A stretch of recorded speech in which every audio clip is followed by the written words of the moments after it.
Toute l'actualité de cette journée de ce lundi 9 décembre au cœur de nos pays de Savoie. J'ai pris l'habitude chaque soir durant cette émission, on fait un point sur l'information avec nos confrères de la presse écrite. On va commencer justement cette actualité avec l'antenne relais d'essai-faire prévue dans le parc Altaïs du côté de Chavanot en Haute-Savoie. Surmonte un nouvel obstacle judiciaire. Le juge des référés du tribunal administratif de Grenoble a désavoué un chef d'entreprise de Chavanot qui souhaitait justement empêcher l'édification d'une antenne relais dans le parc d'Altaïs. C'est donc du côté d'Annecy en Haute-Savoie. L'actualité avec ce jeune homme retrouvé mort du côté de Filière, on en a déjà parlé la semaine dernière. L'enquête est en cours après sa disparition survenue dimanche 8 décembre vers 3h30 du matin. Un adolescent de 16 ans a été retrouvé mort dans un étang dans les environs de Filière. L'enquête pour déterminer les circonstances est toujours en cours selon nos dernières informations.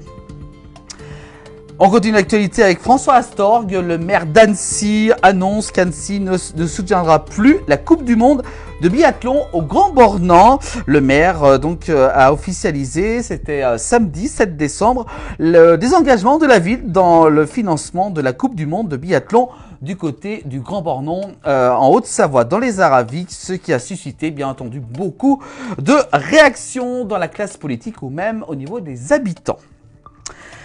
Et oui, ça y est, c'est parti les festivités. Vous avez pu suivre ça durant ce week-end avec Philippe de Paris qui était sur place et la neige est invitée justement pour le lancement du sapin de Noël. Et oui, les illuminations du côté de Megève en Haute-Savoie. Le célèbre sapin de Noël a été illuminé depuis 15 ans justement. L'illumination du sapin de Noël de Megève est un événement suivi par de très nombreux habitants locaux du secteur. Cette année, malgré la neige abondante, c'était vraiment magnifique. On a pu voir de très belles vidéos. Le public a répondu présent pour assister à cette cérémonie. Plus de 5000 personnes qui a eu lieu, donc je vous rappelle, samedi soir, donc lors de la tombée de la nuit. Un beau sapin que vous pourrez donc pouvoir apprécier du côté de Megève, sur la place du village de Megève. L'actualité du côté de Morzine, un skieur grièvement blessé. Ces faits se sont déroulés hier dimanche 8 décembre. Un skieur âgé de 47 ans a été grièvement blessé après avoir fait une chute de 5 mètres et atterri sur une dalle de béton dans la station de Morzine. L'actualité toujours avec du côté Olliot, un bûcheron décède en coupant un arbre. Les faits se sont déroulés samedi 7 décembre. Un homme est décédé lors de travaux de bûcheronnage sur la commune de Olliot. Il avait 56 ans. On continue avec les portes du soleil du côté de la Haute-Savoie. Fabrice Mielzarek, fin connaisseur de la montagne, devient directeur des portes du soleil. Depuis le 2 décembre, Fabrice a pris donc ses fonctions de directeur au sein de l'association internationale des portes du soleil, basée du côté de Châtel en Haute-Savoie.